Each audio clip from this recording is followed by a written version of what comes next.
Hello and welcome to the latest Business of the Business podcast. I am your co-host, JP John Paz from the Two Man Power Trip. Of course, joining me is the wrestling financial genius himself, Mr. Lavie Margolin. Dr. Lavie, how you doing today, sir? Hey, John, I'm doing great. Really special day to kick it off with a guest. Gavin Bridge is returning for the trifecta, his third appearance, best known as the Fast Master. And when I saw his latest reports a few months ago that have only picked up momentum, I said, welcome back, champ. But welcome back, Gavin. Thank you. I'm really happy to be back. It's nice to, it's been, I know I was on like a inferred break, right, where I wasn't allowed to do anything. So it's nice to be able to kind of come back and be part of this again. Nice, love it. So what is going on? What is the latest in the world of yourself and Fast and the Fast Master? So, well, the world is a little interesting. I did very well at Amazon for a while. I ran the studios, Amazon MGM Studios fast channels. So really working with library business and some partnerships with other companies where we'd package the channels together under a brand. Then that stuff moved in June last year. I stayed with the studio. We're supposed to be in this new team, creating like young adult content and all sorts of other things. With the turmoil that was going on there, and then that kind of, there was always someone leaving who needed to approve stuff. Then when they had their new head of TV come in, everything just kind of went to pot basically. So I was one of the many people there who were let go in the October wave. So I've been really digging back into Fast since then, with a different lens a little bit. It helps from being on the inside, sort of seeing how things worked, but also even the work I was doing in the summer on sort of audience consumption trends and sort of just like the massive split that we see going on between younger people and older people. Even something as like mundane as like, well, not to say the crimes are mundane, but a format like true crime, totally different needs and wants for how it's consumed, sort of applying that across the board. And you are seeing that even within the world of Fast, right? That there's, some people are chasing perhaps just sort of a total audience reach, which is a great number to have.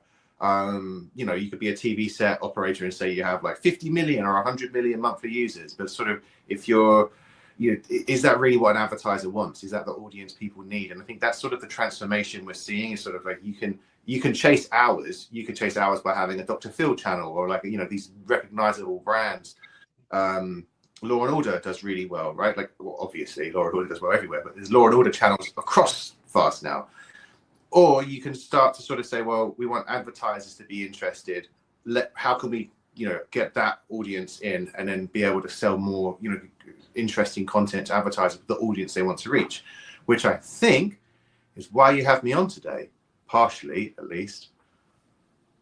Yes, definitely, for sure. So as far as Fast, what's like the latest just as far as affecting the pro wrestling world and going on with pro wrestling right now with Fast? It's been quite interesting to see. There's definitely sort of like, there's different definitions of sort of Fast as well, right? So you could expand it a little bit and say it's bigger than what it looks like. So you've got the platforms, right? You've got a Peacock, which still has a Fast components and free channels. Surprisingly or not surprisingly, they just actually dropped, I think, their WWE channel, which makes sense. They don't really have much of the content there anymore. They only have like Saturday night's main event, so it kind of makes sense. But if then you have like the Tubi's, which is also AVOD and Fast. So Tubi's WWE deal is an on-demand deal. It's an AVOD deal. There isn't like an Evolve channel or anything like that, but they do have that content. You also got like these packaged channels on services like Samsung and Pluto, which I think NWA Power's on one of them. And like they have a sort of, Pluto has one that has Women of Wrestling and some other stuff that was out there, and they're packaged it together. WWE, so what I meant earlier when I was saying like depends on the definition of Fast, WWE does have a number of live streams on YouTube, which technically is a live linear channel, but it's just not in a Fast environment. Although you could argue it's a Fast channel, it would just become a horrendous job to track every single linear stream on YouTube. I think that would kill anyone. I don't think AI is ready for that yet. But in terms of like the world of wrestling, we haven't yet seen like AEW launch a channel. We haven't seen, I mean, they took the Ring of Honor channel down when they took over Ring of Honor, because that used to exist. The TNA Impact channel is still going, be interesting to sort of see what happens to that now that, you know, with how long the content was. I think it was windowed pretty quickly before. It may end up just being sort of a best of channel with the AMC deal. And then like we don't, MLW doesn't have a channel, but there are like a number of, you know, almost like the collection channels. They're sort of like when ESPN would show the old, what was that one called? I wasn't from this country back then. The Vern Gagne's promotion. AWA. Yeah, they used to have all that going on it. Interesting with the A's, the AAA Lucha Libre channel is still going. I'll be interested to see if that changes now that TKO owns half of it. But TKO does have a UFC channel that they launched about 2 years ago. So there's a bunch of different you know, directions it's kind of going in. I would imagine we'll be in a place one day perhaps where you, like, let's say AEW launched the channel, you have the pre-show for the pay-per-view on the channel, and then if you're especially on a platform that lets you order the pay-per-view directly, you could just pivot over to that. But we'll see. And obviously there was the news this week that Lavie, being like the sleuth of the business wrestling world, even put me onto. With NXT, meaning? Yep. What's going on with that? Does that mean WWE wants to do more of this fast, or does that mean that they're dipping their toes with NXT and then they'll do a WWE channel? I think it could be a licensing type deal where CW is Nexstar is putting this thing together, much like there's the WWE biographies channel that A&E runs, and that's based off of all the shows that they've licensed from WWE, but that's under the A&E like programming distribution side. So the way that this has been distributed in particular makes me think it's a CW deal, because it looks like it's only exclusive to the CW streaming app, which in and of itself isn't one of the major fast players. Doesn't really have many exclusives. There's not really, if you're going to use it, it's fine, right? It has a lot of the channels that you would sort of find anywhere else, but there's not really, if you're already using a platform, you're not really going to use this platform. However, I think it's a genius move to have probably one of their biggest rated shows. What's it doing still? Like 500, 600,000 a night when it's airing on NXT on CW. You create like a scarcity value on that, and you basically say you've got a kept audience, and you can say, hey, if you like NXT, the only place now to watch more NXT is the NXT channel, and it's on the CW app, and you should go there. So I would imagine they would, I mean, you could at least expect maybe 10% of that audience to at least try it. And as time goes on, I think, and perhaps word of mouth, and if they keep pushing it, it should grow. I think it's just a really interesting model, because you normally see people try and distribute everywhere. But if you do that, it's really hard to find something, which is like there's a discoverability crisis, not just in fast, but in all of streaming, right? But you've got channels, you've got like most services have 500, 600, 800 visible channels. So if you say to someone, hey, we're available on all these services, you've then got to hunt for the needle in the haystack. If you're saying you're only on one service, and they'll probably spotlight that because it's one of their, I would say, more premier channels, it's going to be a pretty easy grab. And then their overall goal, I would imagine, would be to actually draw people in and spend more time overall on the app watching other channels. But I think it's not really been done. But it's awesome because they have a captive audience, and they can push them into one place. It's interesting to look at like the graph of the channels itself, of all the fast channels.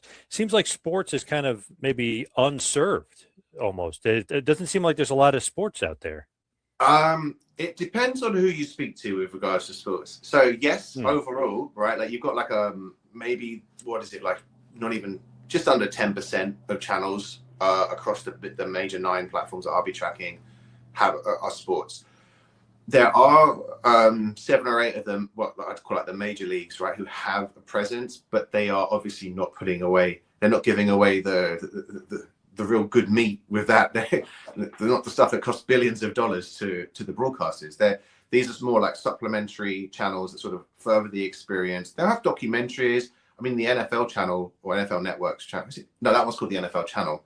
Their fast service is pretty good, because they actually have been making some originals, and they'll like take some podcasts and put them on there and do some sort of documentaries, whatever.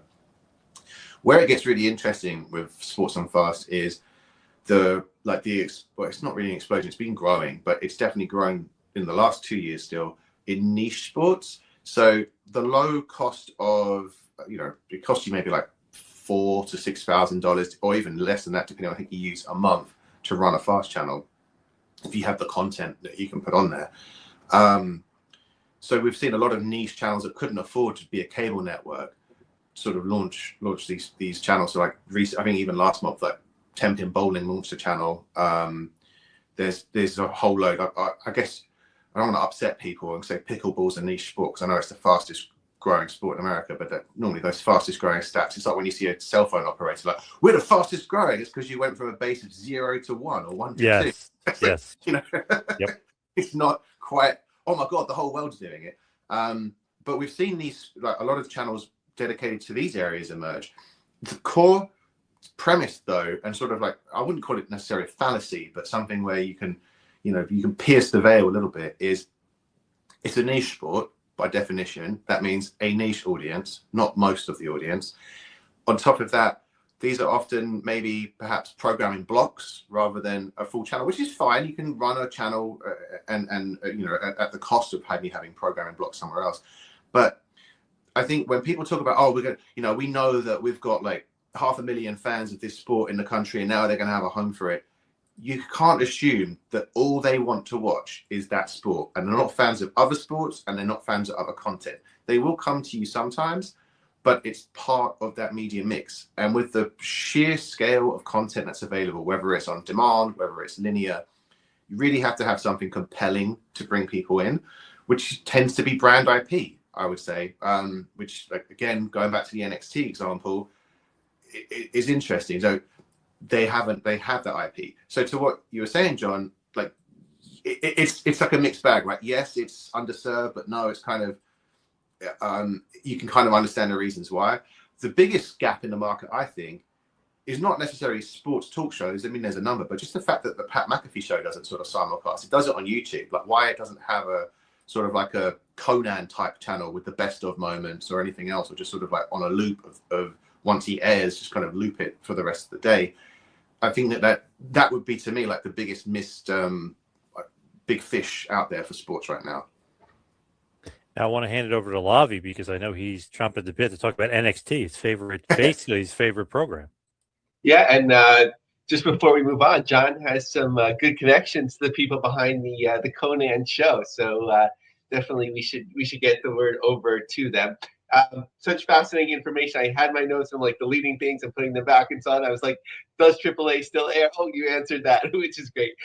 So with the CW, one of the things, actually with NXT, that one of the things I've been following is, right, since they're transitioning away from Peacock and all that stuff, Peacock had the NXT PLEs, and since then we haven't really heard anything about them.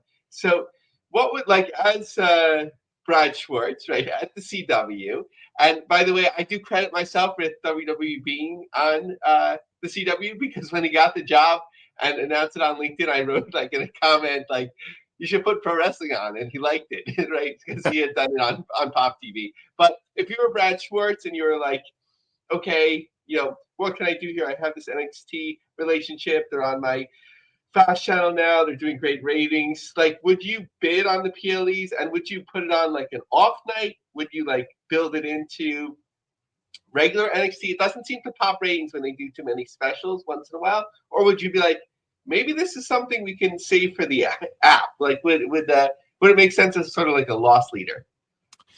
That's a very good question. I mean, it would depend on what they'd want to do with the app. But like, if you wanted to stack it and do sort of have like one.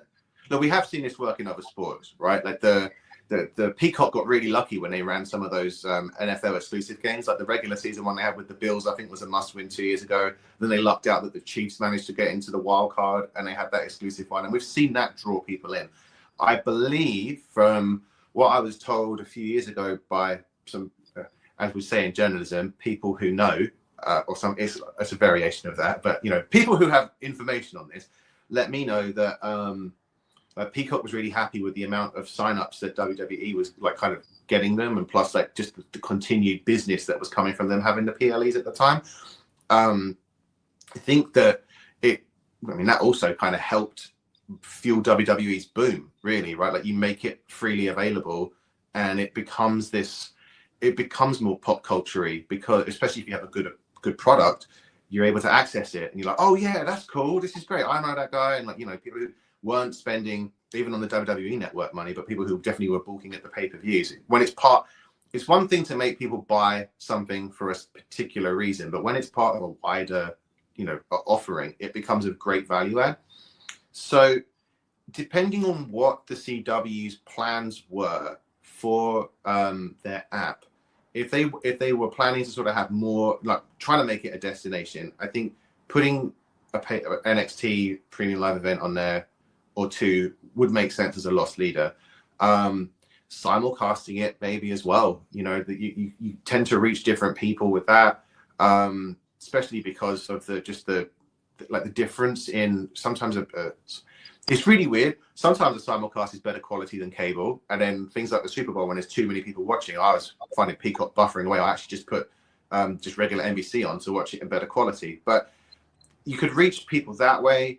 I mean, I think that the interesting thing there would be sort of like the ad market. Like, I wonder if they would lose money by running it sight unseen. I would simulcast it first and then be like, look, we know this many people are watching.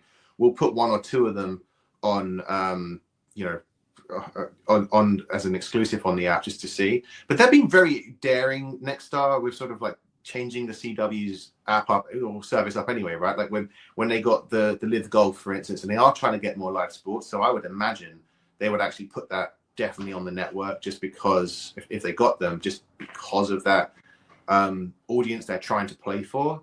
And I mean, I can tell you a theory I came up with last night, actually, which plays into this too, which is sort of the sheer scale of content that's out there, and the sheer like the release patterns, often with the binge drop, you watch on your own pace. That's all well and good for consumers, but live sports, and you know, I include wrestling within that because it's just as you know, you're scripted, but like it's still unpredictable unless you know the finish. So, live sports is the only true mass watch compelling thing left.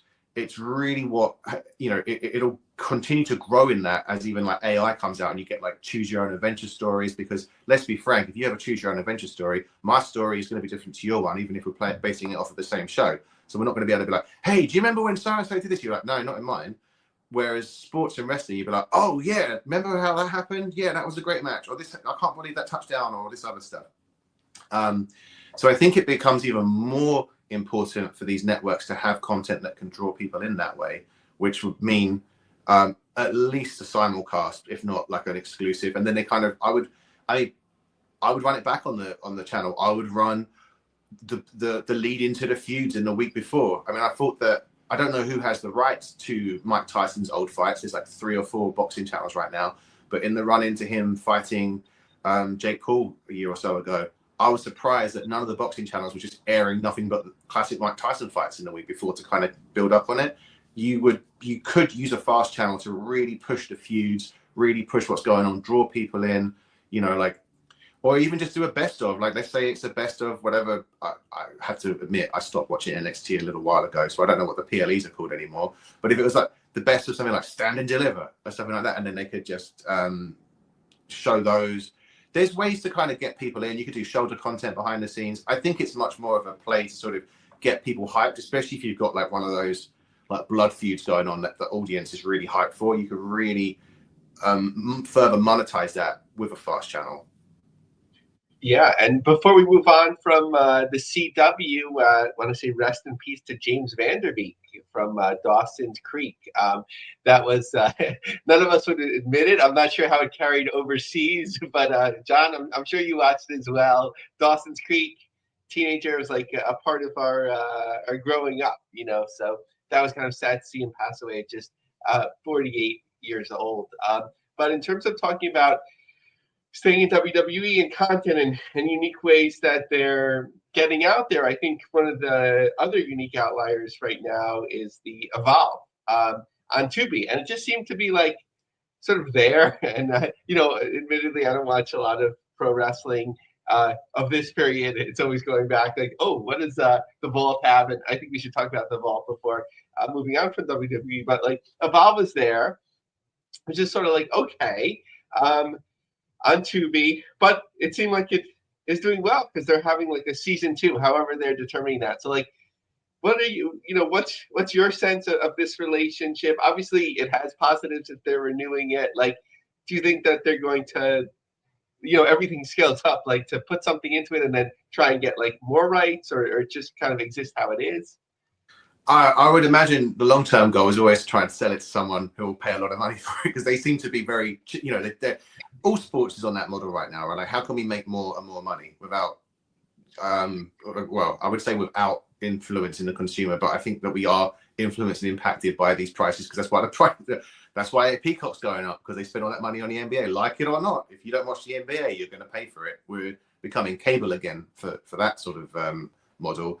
But I think for the great thing that wrestling offers any network and streaming service, particularly networks, but because they have to have a certain amount of original content, right? And you see that when you dive into some of even the IDs or the American Heroes channel, which that was where Ring of Honor was once, right? Like I think it was AMH where they aired it for a bit, or Impact. One of them was on there for like a little bit of time in like the mid 2010s. But they have to have a certain amount of content that's original, otherwise they can get kicked off by the cable operator. So sometimes they'll just do a simulcast. That's why you see simulcasts everywhere. That's why when people were saying, "Oh, what's going to happen to AEW if Paramount buys Warner Brothers? Will it be kicked off?" No, because it's like the cheapest thing they have, and it gives them new content all the time. If you're an advertiser, that's what you think is attractive. Maybe false, because when everyone's watching Suits, you should be advertising in Suits, right? Even though that show was about 10 years old.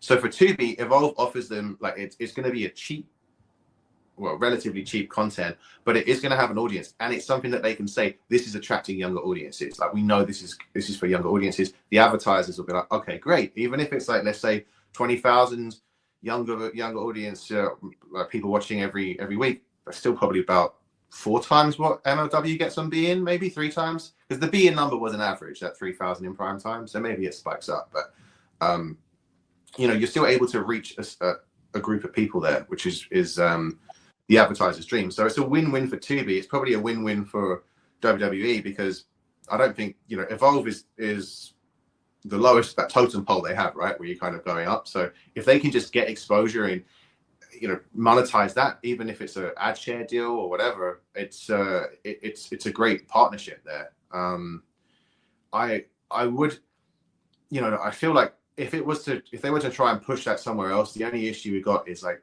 there is an oversaturation almost of wrestling on TV now. So it's almost like who would watch it and where, and it's almost like the production values too would have to sort of evolve, pardon the pun, for that to kind of go beyond a Tubi. But I think it's a great symbiotic relationship right now, and it's kind of funny that like Fox was like, we don't want WWE anymore, and then they're like, we'll take this one. So I think one of the greatest stories as like a consumer of old content is the WWE Vault and WCW, which I always call it the Vault, but it's just WCW. It seems like a great way to like take content that necessarily doesn't travel as well, like on the Netflix. I think people watch, as they migrate there, the PLEs and even old ones and whatever, but like it's not the type of place where people would go like, oh, Brutus Briefcase came back for 2 weeks as Furface. And then you have like this massive interest and build, whereas like on YouTube, that seems to work really well. So like, what do you think about that concept? Do you think that's where it'll stay? Are they like sort of showcasing it to then sell somewhere else? Like you said, they're always trying to make more money. Well, the interesting thing there is I think that they kind of diminished the value of that library themselves by taking that Peacock deal and making it so hard and difficult to watch. Like, I used to watch WCW stuff all the time when it was on WWE Network. It was really easy to find. It became a real pain in the ass, quite frankly, to use on Peacock. And they then pointed to it like, well, no one wants to watch it. It's like, well, they don't want to watch it because it's difficult. It's not that they've finished watching it. But if I could watch a 3-hour best of Hollywood Hogan going nuts every time he loses the title and explaining the story arcs or any of that stuff, then I think that would get you in.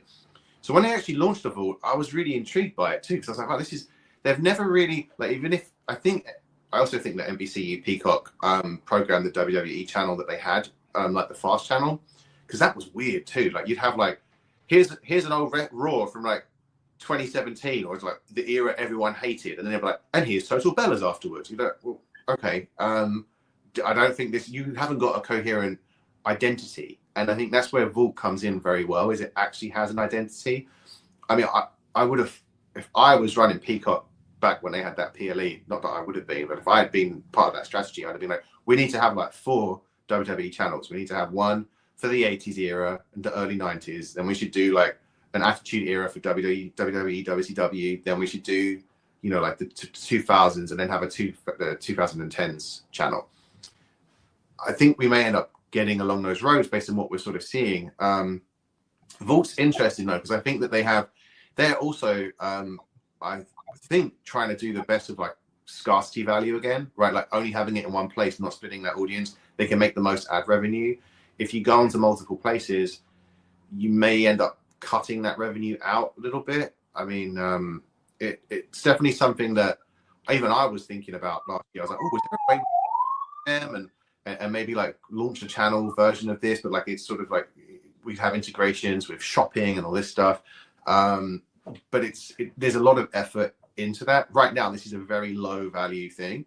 Well, not low value, low effort, high value, right? Like they can put on the old content and people watch. And it's themed. Like I think I watched it around Halloween, and they had like some really good Halloween stuff going on, which was like really, you know, they just put the Halloween Havocs on, which you wouldn't have got on Peacock when they were managing that. So I'd wonder if, because especially with regards to rights, like you'd have to have it as a programming block on a channel. If you wanted to try and sell that into somewhere else, it would have to be like, if you were to try and sell it into cable, you'd have to have it as a block, right? Like, hey, here's the best of WWE Vaults, and kind of have people come in that way.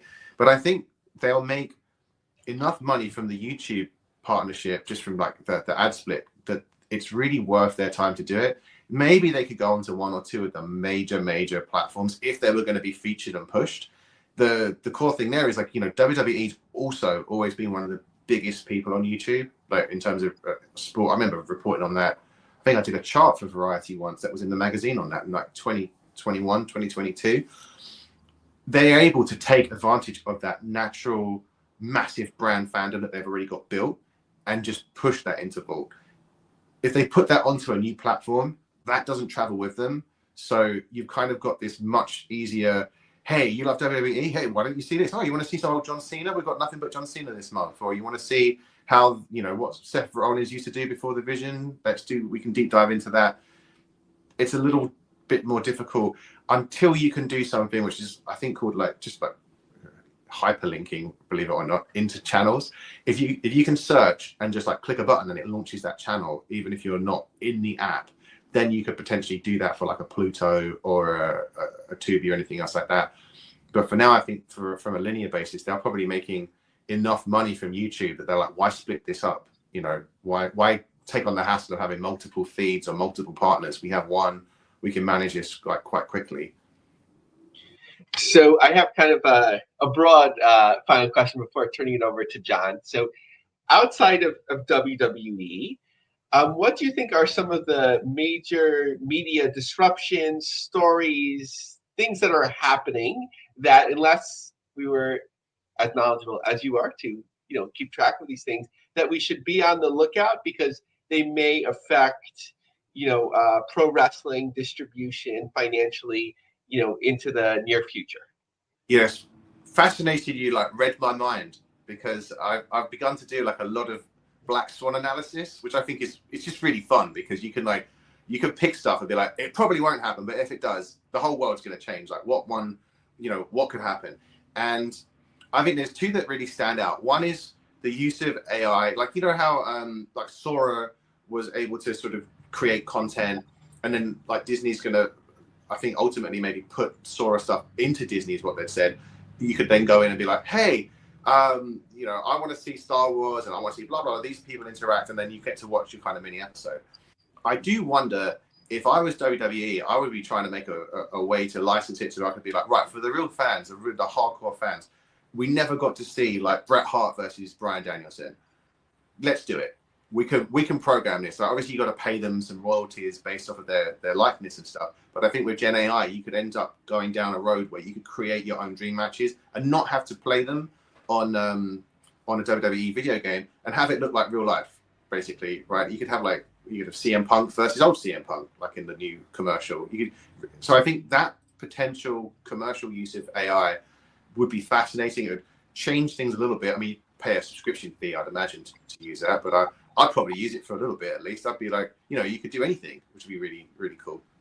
The second one really stood out to me is this is a true Black Swan event. It may or may not happen, but just the general adoption of younger audiences and younger generations for doing voice search, even like whether it's on AI, right? You use ChatGPT, they speak into it rather than do it. Siri, we're training this generation to not use search guides, to not use electronic programming guides, to not use text-based engines.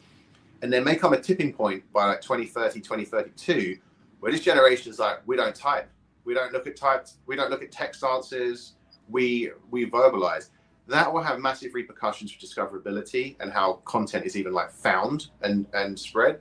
And to me, that's like it's a pie in the sky, kind of sounds crazy now sort of thing, but it's definitely one to sort of look out for elements of that creeping in, which I think when you look backwards, you're like, well, we are training them to never use text, right? We're training them to only use voice and to rely on visual responses and audio responses. So I think that could be fascinating to sort of see how that influences every facet of entertainment. Yeah, it's such a good point. And like understanding the younger generations, I don't understand what my kids are doing. And right, like as fans, so we're like, I love having VHS days, right? But it's just the way that people consume, and if we stay still, we'll lose the plot. So, John. So, Gavin, where can everybody find and follow you and see what you're up to? LinkedIn. I still do some stuff on LinkedIn. I sound like Harry Redknapp or something from the old football managers there. Yeah, you can find me on LinkedIn with which my name. I think it's Gavin Bridge. Or then I still have the Fastmaster Substack, which was, I forget if it's fastmaster.substack.com. I think that's the right way to do it.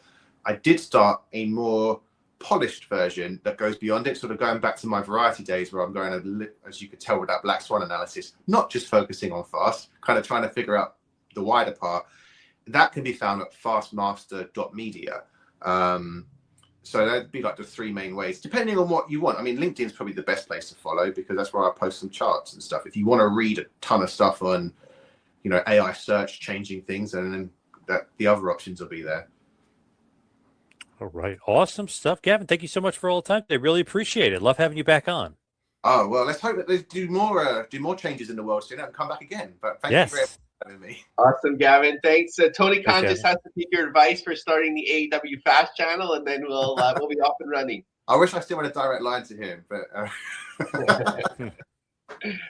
Thank you, Gavin. Take thank care. you. All right, Lavie, let's get to the news. Let's talk about TNA. What's going on with TNA and some Blast? What's going on? Yes, so our friends at Body Slam, Ryan, with the exclusive recently about something that we had been following last year, the Super Slam in Qatar, or Qatar, as people would say. I still go with the latter. Qatar Pro Wrestling is actually rebranding to Q Pro Wrestling, which is really interesting. No one will know what the Q stands for, right? So like the X in XFL.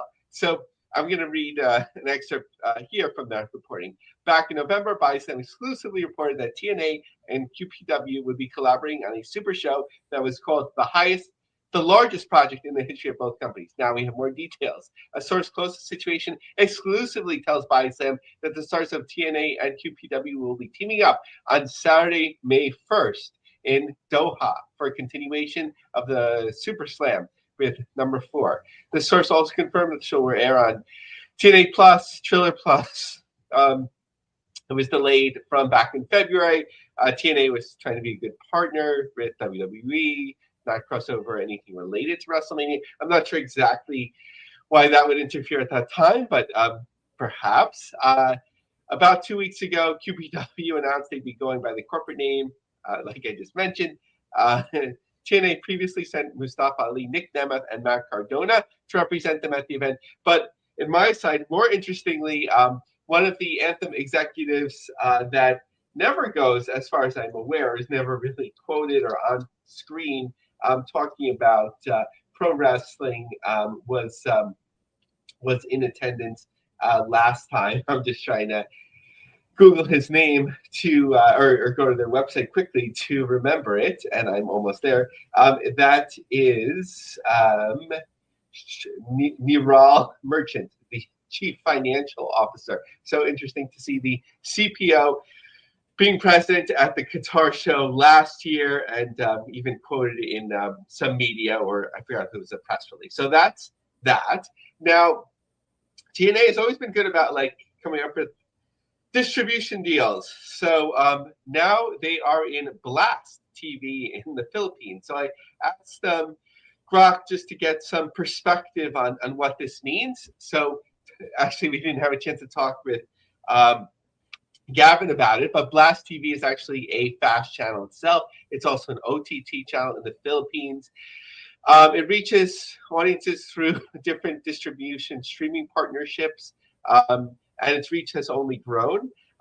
There are about 3 million broadband subscribers, 15 million total mobile subscribers, and so on that could get it. This gives Blast a potential household reach of 5 to 7 million, factoring in an overlap. Active viewership is likely lower, of course. Blast TV's content is distributed via partnerships to over 400 provincial cable operators. That's impressive, John. Like, I thought cable TV was a mess here in the U.S. 400 in the Philippines. Whoa. No public data on exact average users. TNA's previous experience in the Philippines. TNA had sporadic but notable exposure in the Philippines. In 2019-2021, Impact aired on Tap Edge, a 24-hour pay TV channel owned by Tap Digital. It marked TNA's return to the Philippines at that time. As a paid channel distribution provider like Sky Cable, Cigna, and others, its reach was limited to 500,000 to 1 million. Viewership data is scarce, but paid channels like this typically average low single-digit ratings, a 1% audience. So let's say it was 1 million, so maybe 1,000 people watch. Is that 1%? So compared to free-to-air networks, lifetime exposure, TNA's earliest known deal dates back 22 years when they aired on TV5, a major free-to-air network. So interestingly, their biggest exposure was in the early days, the Asylum years. And where does WWE now air? On TV5. And it's actually, of course, a highly rated program. TV5 has a 14% audience share. It's the fourth largest network. WWE potentially accesses 8 to 10 million people. They also stream their PLEs on Netflix since January. Their overall reach is high, combined free TV with streaming, so mass market and younger viewers. It has AEW air. AEW has Dynamite and Rampage on Premier Sports, a 24-hour sports channel. They have pay TV in the Philippines as well, and they have limited streaming also via Tap. So that's TNA in the Philippines and in Qatar. Now let's move on to their live events. As we're recording this, tonight is No Surrender at February 13th. They've been promoting a lot, 30% off tickets, but looks like generally they're doing well. 1,000 for the size of the venue, 1,352 for a setup of 1,461. There's also a large upper riser level that might be additionally available. And then the following night, as we're recording this, 1,095 tickets, so almost 1,100, of course. Looking further ahead, in College Park, Georgia, that's much slower at the moment. March 5th, 479 tickets, followed by 515 tickets distributed. Their setup is just under 2,000. TNA Sacrifice and 39 Impact in New Orleans, March 27th, 661 tickets. The following night, 282. And they just announced 2 new shows. April 11th, Rebellion in the Wolstein Center, and then in Syracuse, New York, the classic venue that's been rebranded that WWE would run all the time, the On Center, not Onion Island, that's different part of upstate New York, but the On State War Memorial. So the Wolstein Center, as we're familiar with from pro wrestling, they can house up to 13,000 people. For basketball, they typically curtain off 8,500. TNA taped there in 2013. There's also been tapings more recently, WCW events there in the 90s. The On Center, also known as the Upstate Medical University Arena, TNA will be there. So that's a 7,000-seat multi-purpose arena. It's commonly used for hockey, like the Syracuse Crunch AHL team. So that is the TNA announced schedule thus far. As we talked about a few weeks ago, Full Sail had referenced potentially more tapings there. Perhaps that's aspirational. And again, I think a story that's been mostly covered by others is the continued rise of the TNA ratings. I don't know.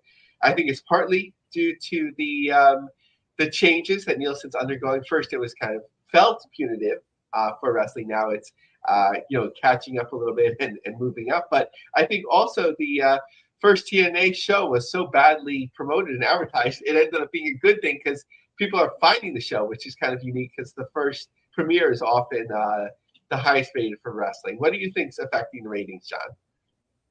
I guess in partly due to the fact that obviously when the NFL's around, that tends to, and other sports tend to hurt it a bit. But to me, I guess the way that they're calculating the data now is more advantageous for wrestling. It just seems like it's definitely not the booking got better and all of a sudden it went up. That's obviously they must be hitting the right homes now. That's a great point. I wasn't thinking about the NFL. So on Thursday nights, where's the NFL usually air? On ESPN or Amazon Prime? Amazon Prime. Okay, and that was like into the first week. Did that cross over to the first week of TNA on AMC, or were we? Nope. They're already in the playoffs at that point. Okay. But just before that, not as far as TNA and AXS. I mean, not as far as TNA and AMC and TNA and AXS and stuff. Definitely, Amazon Prime used to do pretty well with the NFL, obviously. I guess it's like putting the audience into the ecosystem, right? Because the NFL eats up so much of that. So that makes a lot of sense. Anything else we should talk about with TNA, John? Not really. I was kind of just curious with GCW. I was kind of curious. You were asking Brett a bunch of questions. What's going on? Are you going to Vegas? That's what I was kind of wondering. I'm not going, but I was curious because Brett had tweeted out that Joey Janela's spring break is creeping closer and closer to 1,000 tickets sold, and we are only a few weeks into February.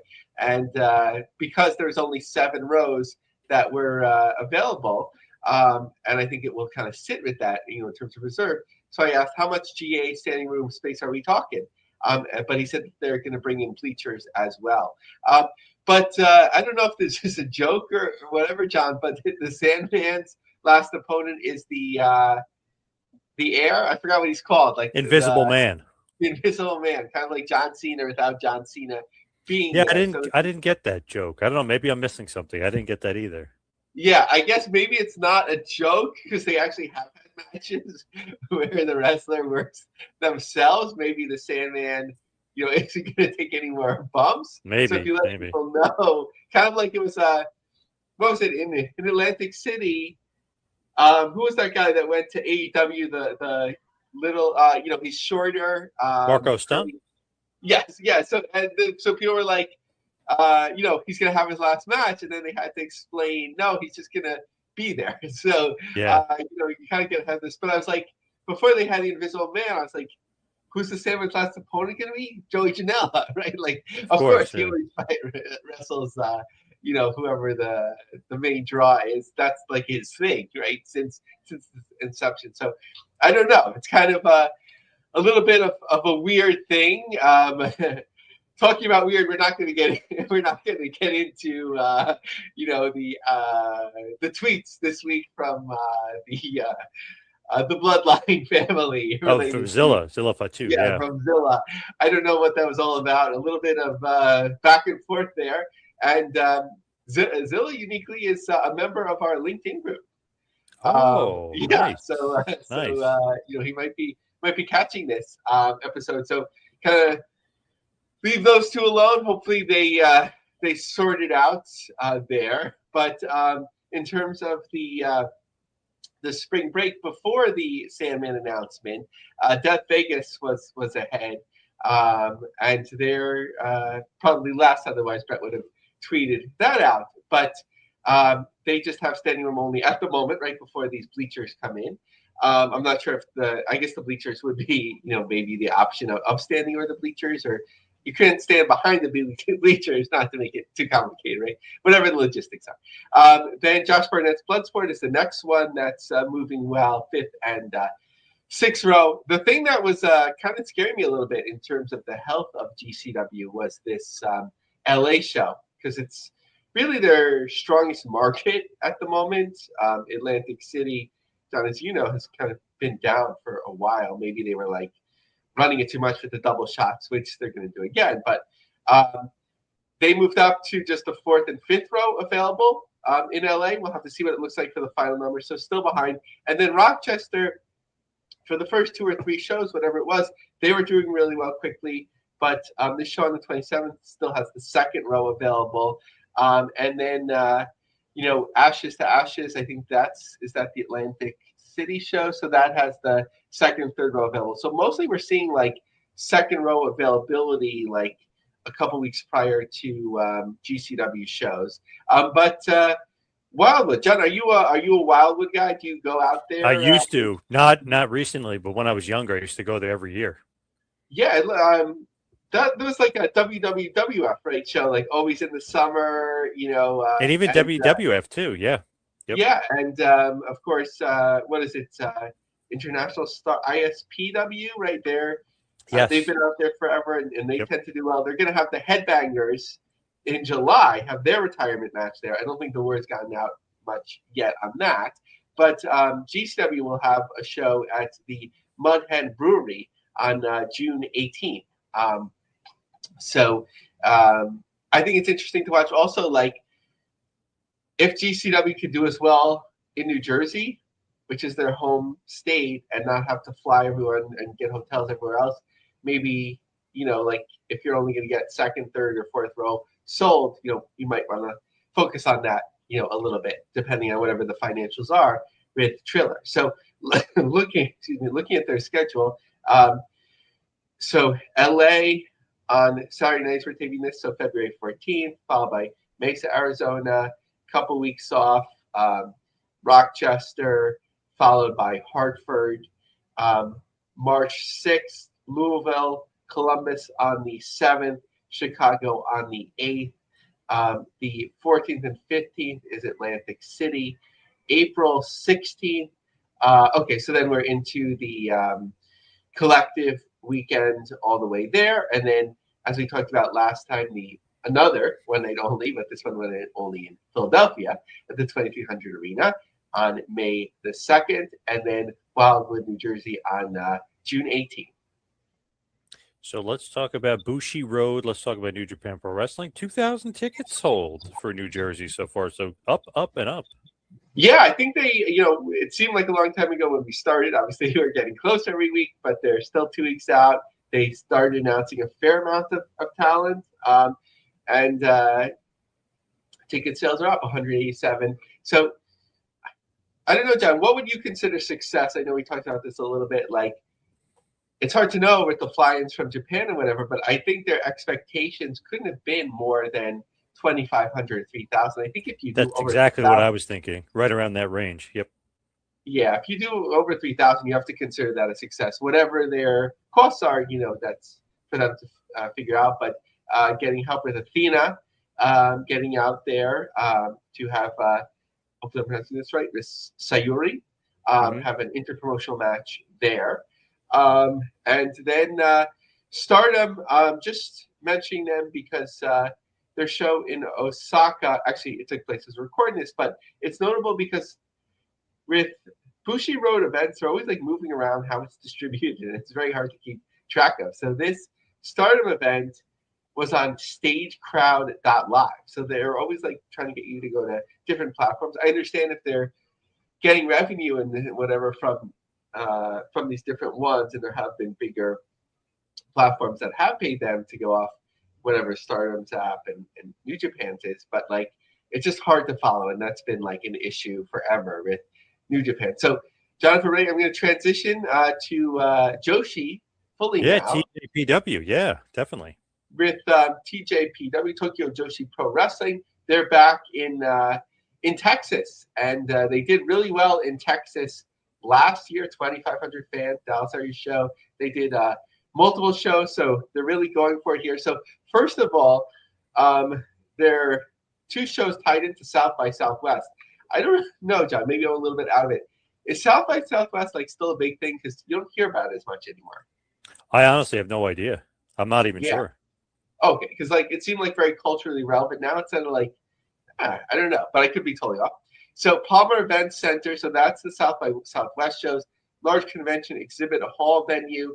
It features 2 connected exhibit halls. So it's hard to tell the capacity that they're setting up for here. Actually, no, they did have a little map, and I will probably count it up. But it doesn't look like a big setup. There actually is an area that if you have a ticket to South by Southwest generally that you could stand. The most interesting show, I would say, is the show at UT Arlington, because there's a setup in this venue that's about 7,000 seats, where they set up 2,713. So far, they've distributed 463. Jonathan Ash, I'm not sure if he's affiliated with the production. Of course, a former guest of the show who works on production for multiple wrestling companies.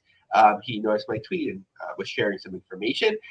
He was very optimistic about it, that since they drew last time 2,500 in the Dallas area, but it was in a small town, it was outside the Metroplex. So I think, like, I would think about it as a case study and see what you think, John. Like, I think sometimes, though, it doesn't lead to more fans. There's sort of like a pent-up demand where it's like, we'll go anywhere to see it. And once they've seen it, like, they might return. It might be like, I'm full. But necessarily running a better venue, more in the heart of the city, it doesn't always help, because it's like you're drawing the super fans that are kind of like on the periphery. And at least for the first time, they'll kind of go anywhere. Yep, I agree. Speaking about going anywhere, what about MLW? Chicago seems to be sold out again. Yeah, so MLW, again, they continue to move it along with their productions. That's, they fill up these venues. Chicago has been a good one for a while, so they added the Azteca Lucha show. I seem to be ahead of them by a day, right? They post on Eventbrite. I guess they don't.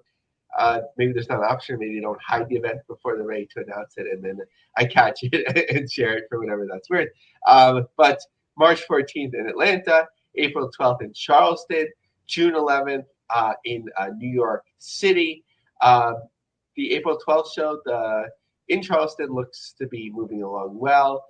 Center Stage is starting to blip out the tickets as well. So I think they, at least in terms of venue size and cities and whatever, they seem to have that momentum going.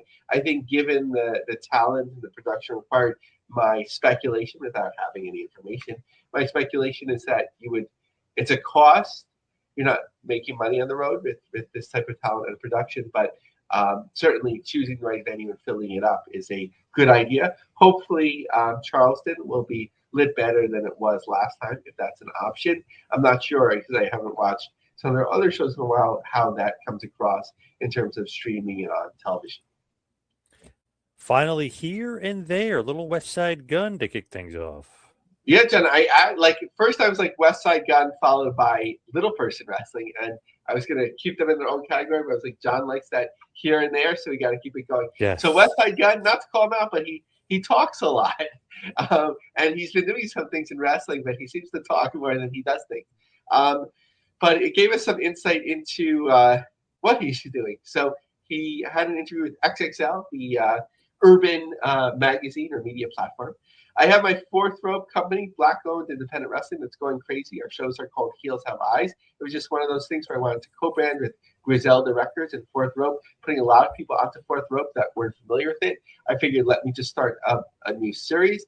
I was spending, so talking about his fandom, and this is sort of like an exclusive, I guess, from XXL, but one that I shared with the wrestling community. I was spending 6 figures a year alone just to sit front row, but I was studying, I was analyzing, I was going backstage, meeting the wrestlers, and I started building real relationships till WWE kicked them out, right? But I was going to invest into House of Glory, me and Master P. Then COVID-19 stopped everything and put it on hold.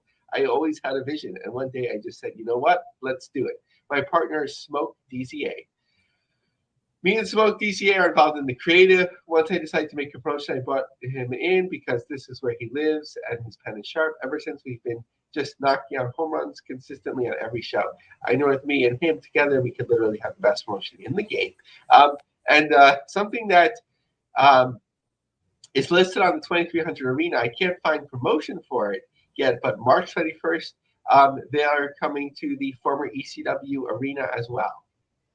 Whoa. Damn. And you mentioned Little People. What's going on with Little People Wrestling? Yeah. So, John, a story that we bring up every once in a while. I'm not sure what more can be said about it, but it's an important thing to keep on the radar. First, it was an article on Business Insider, and then I realized it was a press release. So take that for what it's worth, but I do feel that it accurately, generally reflects things. With 400 to 500 shows a year, most of them sold out to over 1,000 fans every single night, and big-time performers like Microman, Octagon, Cito, Suki, and other Lucha Libre from Mexico, Extreme Dwarfinators is providing that Dwarfinator wrestling is becoming an unstoppable force. One of the biggest dwarf wrestling shows, known as Midget Wrestling, is excited to announce that attendance of its live shows has hit record highs as the popularity of Dwarfinator wrestling grows. In the past year alone, the international group held 400 shows with crowds of 500 to 3,000 fans. Celebrate the success of hundreds of shows and growing popularities. It's expanding its tour schedule. They prepared an array of action-packed year-round shows. The shows bring you closer to the same energy of Raw. Palm Springs fan, unforgettable night of wrestling and Lucha Libre. So, it is awkward to talk about, wrestling that's centered on a person's challenge height due to diagnoses. But at the same time, the wrestlers, they are doing it. It gives them a form of income. It just, I don't know, John, it's different to me. The Lucha Libre, division, it doesn't feel weird to me, maybe because it's not specifically carved out, but something about using these names and that sort of focus, it just doesn't feel right. But from a business perspective, obviously they're doing very well. Yeah, nice. Good for them, for sure. So let's wrap up this bad boy, head towards the plugs. Thank you to Gavin. Thank you to Lavie. Thank you, everybody out there, for listening. You can follow me on Twitter and Instagram at 2Man Power Trip. How about you, Lavie? So follow me on X, Lavie Marg, LAVIE-MARG. I had some big follow additions recently, which is cool. Some credit. And join our LinkedIn group, The Business of the Business, and support my authorship. Trump Mania, Vince McMahon, WWE, and the Making America's 45th President. Nice. Love it. Thank you, everybody out there, for listening. We'll see you right back here next week for a little business of